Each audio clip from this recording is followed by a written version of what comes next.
All right, let's jump right into this explainer. We're looking at a pretty wild modern paradox today. Why is Greenland, literally one of the most isolated places on Earth, suddenly at the absolute center of global attention?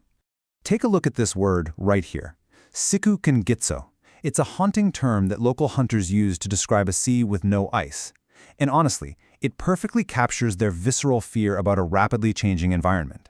See, the Arctic is warming 2 to 4 times faster than the rest of the planet, and the people of Greenland are watching their entire world transform right before their eyes.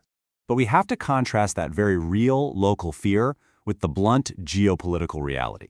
Back in 2019, and then again recently, Donald Trump stated that ownership of Greenland is an absolute necessity.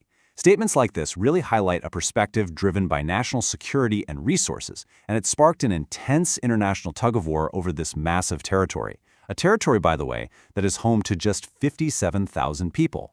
So here is our roadmap for this explainer. We're going to cover 1. The fight for Greenland. 2. A Cold War strategic hub. 3. The rare earth El Dorado. 4. The melting geopolitical chessboard. 5. The push for independence. And finally wrap up with 6. The true global stakes. Let's get into it.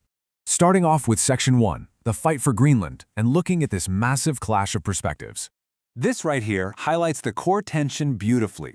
To global superpowers looking at a map, Greenland is basically a strategic chess piece, prime real estate and resources to be acquired or controlled for national security. But on the ground, the Greenlandic people are fiercely fighting for their own self-determination.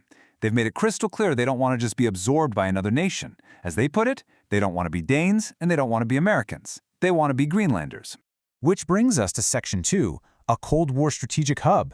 We need to look at the history of U.S. interest here. Because to really grasp today's headlines, we have to look back. American interest didn't just pop up out of nowhere. Look at this timeline. It reveals a consistent, century-long strategic obsession.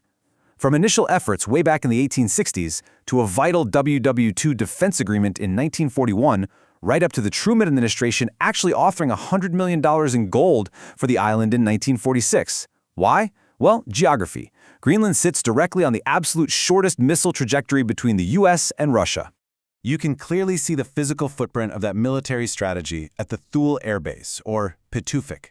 This was a massive US enclave, and it profoundly disrupted local lives, actually forcing residents to relocate.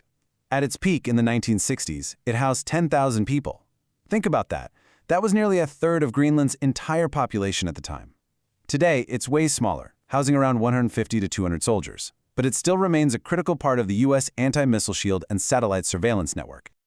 All right, shifting gears to Section 3, the rare earth El Dorado, focusing on the economic transition.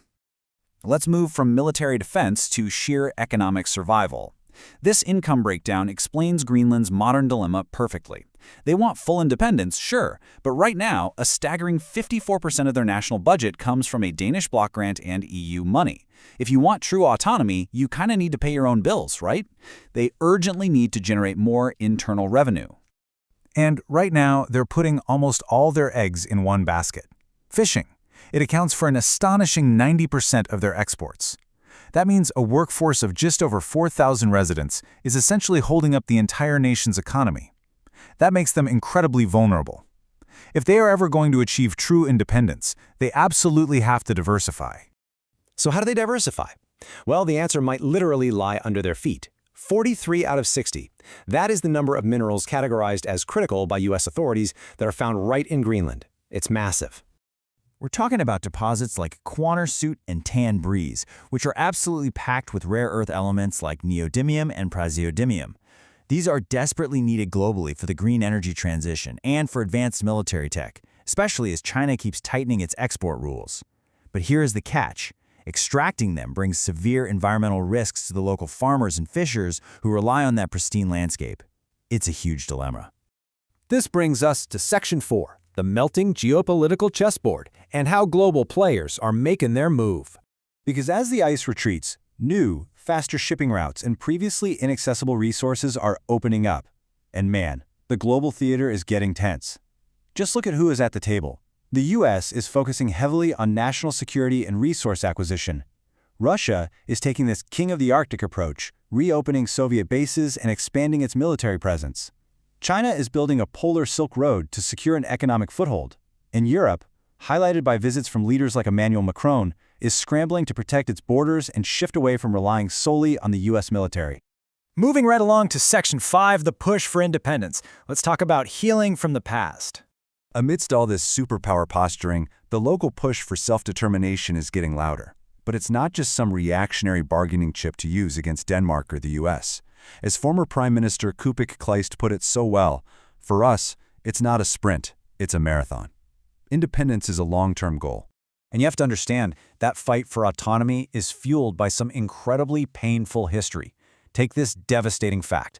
In the 1960s, around 4,000 Greenlandic women and girls, some as young as 12 years old, were subjected to a forced IUD contraceptive campaign by the Danish healthcare system without proper consent. It's a horrific realization. To finally break free from that kind of past and to ensure they are never exploited again, Greenlandic politicians know they have to play the long game. It means doing the hard work, building up their own educated local workforce of doctors and scientists, diversifying the economy beyond just fishing, and managing their critical mineral wealth safely and locally, so they stay at the steering wheel. Finally, let's step back for Section 6, the true global stakes and the cost of the melt. Because while these superpowers are busy squabbling over mining rights and military bases, they are missing the point entirely. The Arctic is warming 2 to 4 times faster than anywhere else on the planet. Locals can literally see their houses sinking as the permafrost melts beneath them. And this creates a terrifying feedback loop, Lost sea ice allows the dark ocean to absorb more heat, which then warms the entire planet even faster, destroying a vital climate regulator. The real value of Greenland? It isn't what's under the ice. It is the ice itself. Because if all that ice melts off the land and flows into the ocean, global sea levels will rise by up to 7 meters. Let's put that into a human perspective. 7 meters means 500 million people globally would be displaced. 500 million. We would be looking at an unprecedented global tragedy and a massive migration crisis that would cost the world trillions of dollars. So, I want to leave you with this to chew on. As global superpowers scramble to own the ground beneath the melting ice, are our geopolitical ambitions blinding us to the true value of just keeping that ice frozen? Thanks so much for joining me for this explainer.